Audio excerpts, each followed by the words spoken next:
नमस्कार दोस्तों, headlines of the day की इस सीरीज में एक बार फिर से आप सभी का स्वागत है। आज डेट 11 दिसंबर और आज के द हिंदू में आपको कौन कौन सी न्यूज पढ़नी चाहिए उसे हम एक एक करके विस्तार से समझने का प्रयास करेंगे। लेकिन एपिसोड की शुरुआत करेंगे हमेशा की तरह एक मोटिवेशनल कोट के साथ, और कोट है, जिद चाहिए जीतने के लिए, हार के लिए तो एक डर ही काफी है। और इसी के साथ हम देख लेते हैं अपने पिछले अभ्यास प्रश्न को। तो प्रश्न था, सूर्य किरण 19 सैन्य अभ्यास भारत के किस राज्य में आयोजित किया गया? आपके ऑप्शंस हैं ए हिमाचल प्रदेश, बी उत्तराखंड, सी सिक्किम या डी उत्तर प्रदेश। और इस प्रश्न का सही उत्तर है विकल्प बी उत्तराखंड। आप इसका एक्सप्लेनेशन को हमारे पिछले एपिसोड में जाकर के देख सकते हैं। इसी के साथ आगे बढ़ेंगे और एपिसोड की शुरुआत करेंगे हमारी पहली न्यूज के साथ। न्यूज है, ओवर 1.8 लाख रुपए crore invested under PLI scheme government. ये आपका स्कीम टॉपिक से रिलेटेड है, साथ ही आपका GS पेपर 3 इकोनॉमी से भी संबंधित है। तो न्यूज क्या है इसे हम समझ लेते हैं। तो वाणिज्य और उद्योग मंत्रालय के अनुसार देश जो है वो उत्पादन लिंक्ड प्रोत्साहन योजना यानी कि PLI के तहत 1.88 लाख करोड़ रुपए का वार्षिक निवेश कर रहा है। कुल 14 क्षेत्रों में ये योजनाएं चलाई जा रही हैं, इसमें निवेश हुआ है। अब उपलब्धियों की बात कर लेते हैं। तो उद्योग और आंतरिक व्यापार संवर्धन विभाग के अनुसार PLI योजनाओं के माध्यम से किए गए निवेश के परिणाम स्वरूप उत्पादन और बिक्री में 17 लाख करोड़ रुपए से अधिक की वृद्धि हुई और प्रत्यक्ष और अप्रत्यक्ष रोजगार में जो है कि 12.3 लाख से अधिक नौकरियां सृजित की गई। वही योजना के तहत 7.5 लाख करोड़ रुपए से अधिक का निर्यात हुआ, जिसमें कि इलेक्ट्रॉनिक्स, फार्मास्यूटिकल्स, दूरसंचार और नेटवर्किंग उत्पाद और खाद्य प्रसंस्करण जैसे क्षेत्रों का महत्वपूर्ण योगदान रहा है। और इसी के साथ स्टार्टअप इंडिया योजना के तहत 2,01,335 स्टार्टअप को मान्यता दी गई और इन स्टार्टअप ने देश भर में 21 लाख से अधिक नौकरियां सृजित की है। और इसी के साथ अक्टूबर तक open network for digital commerce से 326 मिलियन से अधिक ऑर्डर संसाधित किए हैं। और अक्टूबर 2025 के महीने में जो है कि 18.2 मिलियन ऑर्डर संसाधित किए गए हैं और औसत दैनिक लेन देन जो है वो 5.9 लाख से अधिक तक पहुंच गया है। अब इसी के साथ आगे बढ़ेंगे और एक बार इस योजना के बारे में समझ लेंगे, PLI योजना के बारे में। तो PLI का पूरा नाम क्या है? उत्पादन लिंक्ड प्रोत्साहन योजना, और इसे मार्च 2022 में शुरू किया गया था। क्यों? भारतीय विनिर्माण क्षेत्र को बढ़ावा देने के लिए इस योजना को शुरू किया गया था। और ये जो योजना है वो मेक इन इंडिया पहल के एक भाग के रूप में कार्य करती है। और इस योजना के अंतर्गत जो पात्र फार्म होते हैं उनके द्वारा जो उत्पाद बनाए जाते हैं उनकी बिक्री की वृद्धि को अगले 5 साल तक प्रोत्साहन प्रदान करना है। और ये जो योजना है वो विदेशी और घरेलू दोनों कंपनियों को भारत में अपने उत्पादन इकाइयां स्थापित करने या उनका विस्तार करने के लिए प्रोत्साहित करती है। इसका उद्देश्य जो अत्याधुनिक तकनीकें हैं उसमें विदेशी निवेश को आकर्षित करना, निर्यात को बढ़ावा देना और भारत की वैश्विक आपूर्ति श्रृंखला में एकीकृत करना है। अब एक बार इसके उद्देश्य को भी समझ लेते हैं।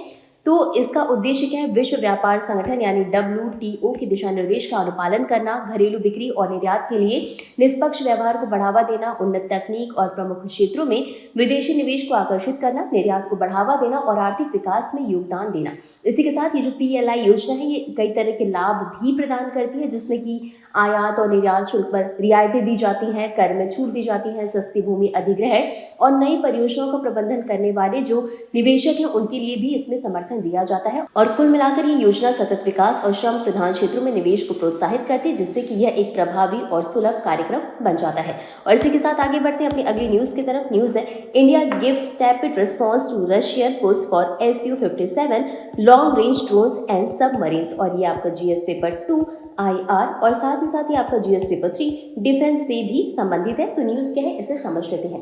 तो रूस ने भारत को Su-57 स्टील्थ फाइटर लंबी दूरी के ड्रोन और पनडुब्बियां ऑफर की, लेकिन भारत ने ये सभी प्रस्तावों पर काफी ठंडी प्रतिक्रिया दी, और जो कि आत्मनिर्भर भारत अभियान के तहत स्वदेशी रक्षा उत्पादन पर जोर को दर्शाता है। ये जो पूरा विकास है वो भारत रूस रक्षा संबंधों में बदलाव को उजागर करता है, जहां पर आयात कम हो जाता है। आपको बता दें कि द्विपक्षीय व्यापार को बढ़ावा देने के उद्देश्य से 19 समझौतों पर हस्ताक्षर किए गए, लेकिन Su-57 वायु रक्षा प्रणाली से संबंधित सहयोग के क्षेत्र में कोई सफलता देखने को नहीं मिली है। अब एक बार कुछ डेटा को भी समझ लेते हैं। तो आपको बता दें कि भारत कभी हथियारों के आयात पर बहुत ज्यादा निर्भर था और अब रक्षा उत्पादन के मामले में 1.51 लाख करोड़ रुपए तक पहुंच गया है, जो कि 2014 में लगभग 46,000 करोड़ रुपए था। रक्षा निर्यात जो है वो एक दशक में 1,000 करोड़ से बढ़कर लगभग 24,000 करोड़ रुपए हो गया है और ये एक काफी अच्छे बदलाव को दर्शाता है। और इसी के साथ भारत रूस पर निर्भरता को घटा रहा है। 60 से 70% रूसी उपकरण अब कम हो रहे हैं। ज्वाइंट R&D जिसमें कि ब्रह्मोस और UAV पर जोर दे रहा है।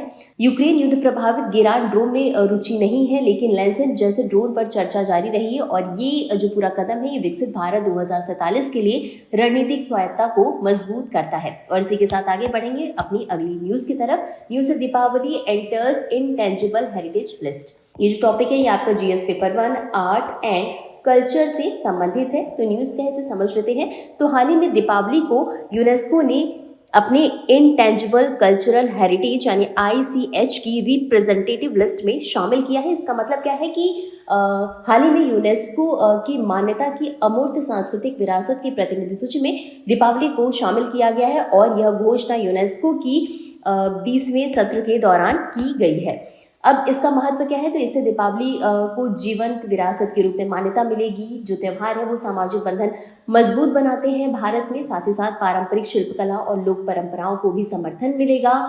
सामुदायिक सद्भाव जैसे मूल्यों का प्रसार होगा और इसके अलावा सतत विकास लक्ष्य यानी SDG में योगदान होगा, जिससे कि सामाजिक समावेशन, सांस्कृतिक संरक्षण और आर्थिक आजीविका देखने को मिलेगी। और इसी के साथ आगे बढ़ते हैं अपनी अगली न्यूज की तरफ। न्यूज है IAF marks 1971 victory with spectacular flying display at Mohanbari. और ये जो आपका टॉपिक है ये आपके GS पेपर 3 डिफेंस से संबंधित है। तो न्यूज क्या है इसे समझ लेते हैं। तो भारतीय वायुसेना यानी IAF ने असम के मोहनबारी वायु स्टेशन पर एक स्मारक कार्यक्रम आयोजित करके 1971 के युद्ध में भारत के ऐतिहासिक विजय का जश्न मनाया, जिसमें सशस्त्र बलों के साहस और शौर्य को प्रेरणादायक श्रद्धांजलि अर्पित की गई।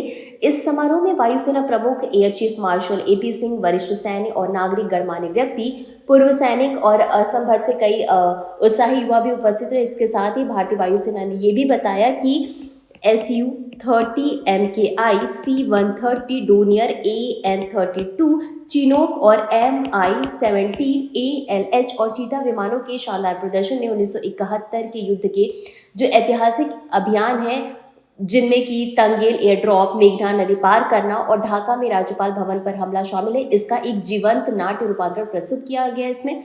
और साथ ही साथ इस स्मरणोत्सव के हिस्से के रूप में 1971 के युद्ध के दौरान हवाई अभियान विषय पर एक सेमिनार आयोजित किया गया, जिसमें कि हवाई क्षेत्र के अनुभवी सैनिक एक साथ आए और उन्होंने संघर्ष से जुड़े रोमांचक किस्से और प्रत्यक्ष अनुभव साझा किए। और इसी के साथ आगे बढ़ते हैं अपनी अगली न्यूज की तरफ। न्यूज है Amazon to invest $35 billion in India. ये आपका टॉपिक जो है वो GS पेपर 3 इकोनॉमी से संबंधित है।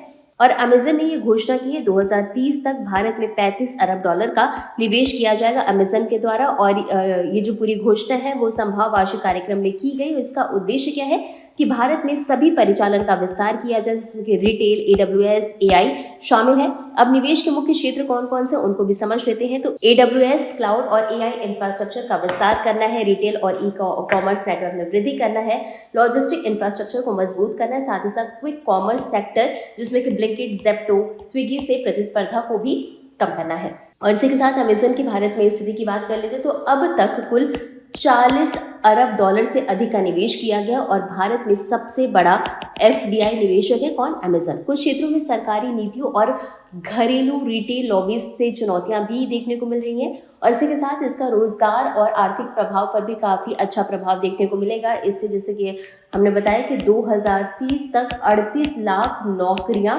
सृजित होंगी और इसमें प्रत्यक्ष और अप्रत्यक्ष दोनों तरीके से शामिल होंगी। साथ ही साथ इससे जो छोटे व्यवसाय हैं उनको भी बढ़ावा मिलेगा, निर्यात को बढ़ावा मिलेगा और इसी के साथ अमेजन जो है वो भारत में निर्यात वृद्धि का सबसे बड़ा चालक बन गया है। तो ये थी हमारी आज की सभी इंपॉर्टेंट खबर। अब इसी के साथ आगे बढ़ते हैं और देख लेते हैं आज के अभ्यास प्रश्न को। तो प्रश्न है दीपावली को यूनेस्को की अमूर्त सांस्कृतिक विरासत की प्रतिनिधि सूची में कब शामिल किया गया? ऑप्शन है A 18वां सत्र, B 20वां सत्र, C 15वां सत्र या D 10वां सत्र। और इस प्रश्न का उत्तर आपको हमेशा की तरह कमेंट बॉक्स में देना है और इस प्रोग्राम की PDF आपको हमारे Telegram channel next IAS Hindi से प्राप्त हो जाएगी। आप वहां से इसे डाउनलोड कर सकते हैं। तो आज के लिए बस इतना ही। मिलते हैं अगले एपिसोड में इसी तरह कुछ अहम और जरूरी खबरों के साथ। तब तक के लिए धन्यवाद।